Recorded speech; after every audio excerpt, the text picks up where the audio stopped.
gives me great pleasure to welcome each and every one of you to the 2024 Blueprint for Success Capacity Building, Convening, and Graduation. So congratulations to all.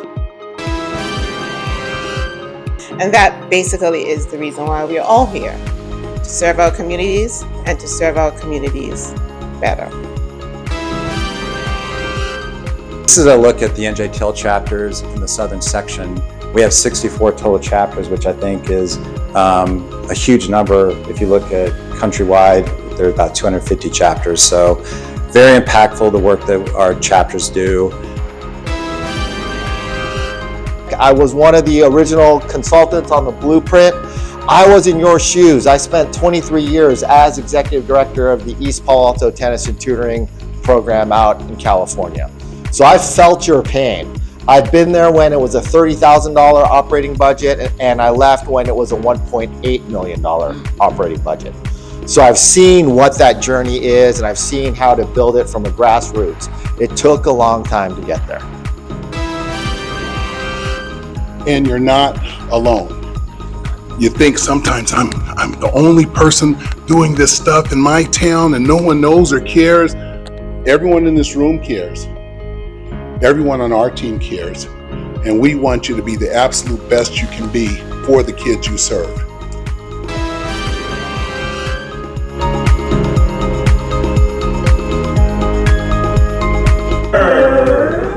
Touch the baseline. Fist bump, fist bump.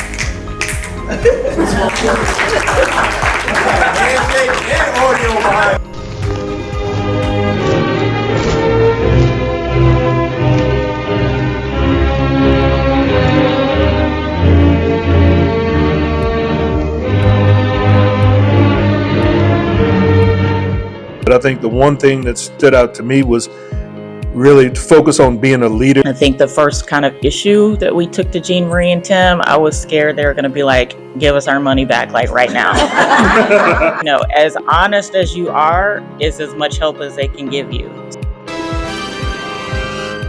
This capacity building program allowed us to develop all of our programming, which we were able to solidify strong partnerships that are over 3 years old now with each of them, with our local YMCA Youth Community Action Project, 2 other community centers in Chattanooga.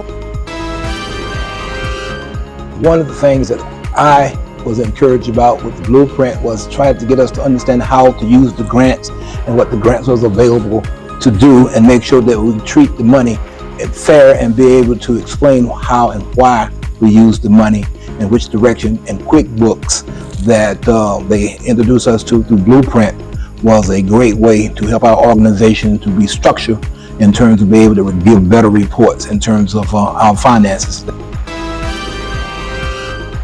So raising more money, we had to change our mindset to understand that it's a true business, even though the word is nonprofit, but it is a business. And so we had to think as business owners and leaders in the community. And Jean Marie and Tim really helped us change our mindset. And because of that, we have been more successful as far as raising more funds, collaborating with local businesses. I think our main goal was sustainable growth. You know, we are in Raleigh, which, you know, has experienced a lot of growth just generally in the population. And so how can we grow? We've got a small team. We have a lot of opportunity, but we want to grow in a way that is sustainable. Our proudest achievements was our partnership with the Raleigh Police Department. That was sort of our unicorn. They had the substation, they had the facility, they had the kids, they had the transportation. We just provided rackets. Milestones in the makeup of our board, I think, were pretty significant.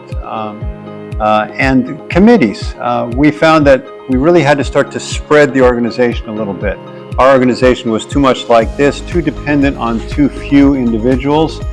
And I would say at this point in time now, we feel like there's a better spread through our committees and through a whole bunch of volunteers who, do a great job of distributing the load.